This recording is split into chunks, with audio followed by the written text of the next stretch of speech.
Bonjour à tous, ici Jojol67 et bienvenue dans cette vidéo comparaison de l'iPod Touch 5e génération et 4e génération.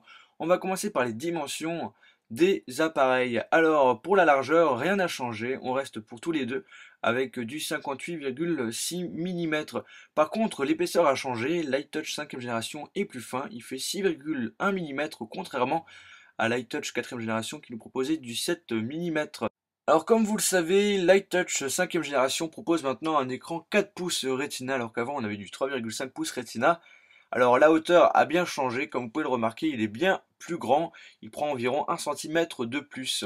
La caméra frontale a changé, avant on était avec du 0,79 mégapixels, maintenant on peut filmer en 720p avec du 1,2 mégapixels. Le derrière, la matière a changé. Avant, on était sur une matière qu'on rayait assez facilement, alors que maintenant, l'iTouch 5e génération propose une coque un peu plus solide.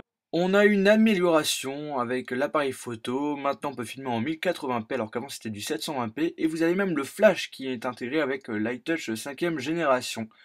Avec les connectiques, on a la prise mini jack à gauche, le connecteur dock et le haut-parleur, alors que sur l'iTouch 5e génération, la prise mini jack se situe tout à droite, le haut-parleur à gauche, et au milieu on a le connecteur Lightning, donc le nouveau connecteur qui est proposé sur les nouveaux appareils d'Apple. L'iPod Touch 5e génération est plus léger, il fait 88 grammes, alors qu'avant on avait du 101 grammes pour l'iTouch 4e génération. Deux couleurs différentes pour le 4G, on a du blanc et du noir, alors que là maintenant on a 6 couleurs différentes, on a du rouge, du rose, du jaune, du bleu, du gris et du noir. Le rouge n'est pas présenté là, mais c'est celui que je vous ai présenté juste avant. L'iPod Touch 5e génération est proposé avec deux capacités différentes, alors qu'avant c'était trois capacités différentes. On n'a plus le 8 Go, on n'a que du 32 Go et du 64 Go. On a également un petit plus sur l'iTouch 5e génération, un petit bouton en bas à gauche, vous appuyez dessus et vous allez pouvoir utiliser la Dragon qui est fournie avec pour bien maintenir l'iPod Touch avec votre main. On va maintenant faire des tests de rapidité. Comme j'ai une seule main, je vais allumer en premier l'iPod Touch 4e génération, puis ensuite celui de 5e génération, puisque logiquement il va être plus rapide.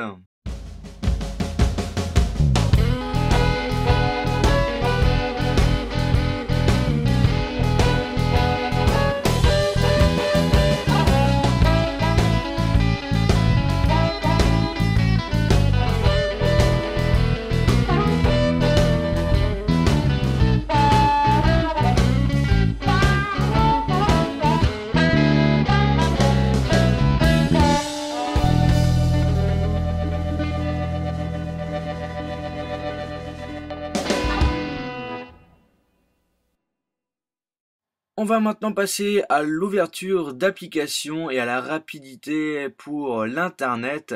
Alors vous allez voir qu'en général c'est l'iPod Touch 5e génération qui est plus rapide que le 4G.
Vous avez aussi Siri qui est installé sur ce nouvel iPod Touch, donc il est plus rapide, il est plus grand, il est plus léger. Vous avez un processeur qui est 2 fois plus puissant avec des graphismes 7 fois plus rapides. Par contre, ce qui peut être étonnant, c'est que vous avez plus le capteur lumineux qui est proposé sur l'iPod Touch 5e génération. Donc je pense que cela vient sur le fait qu'ils veulent absolument avoir un appareil un petit peu plus fin et que le capteur doit être assez élevé, surtout qu'il ne marche pas forcément à la perfection sur l'iPod Touch. En tout cas pour ma part, il ne marche pas très bien. Alors j'espère que la vidéo vous a plu, n'hésitez pas à la partager sur Twitter et sur Facebook. Et sur ce, je vous souhaite de passer une bonne journée ou une bonne soirée. Salut! J'espère que la vidéo vous a plu, n'hésitez pas à vous abonner sur ma chaîne YouTube, cela va vous permettre d'avoir toutes mes futures vidéos que je vais sortir prochainement, à me suivre sur Twitter, à aimer ma page Facebook et également suivre le site internet iPod Touch is a Pro. Merci à tous et à la prochaine.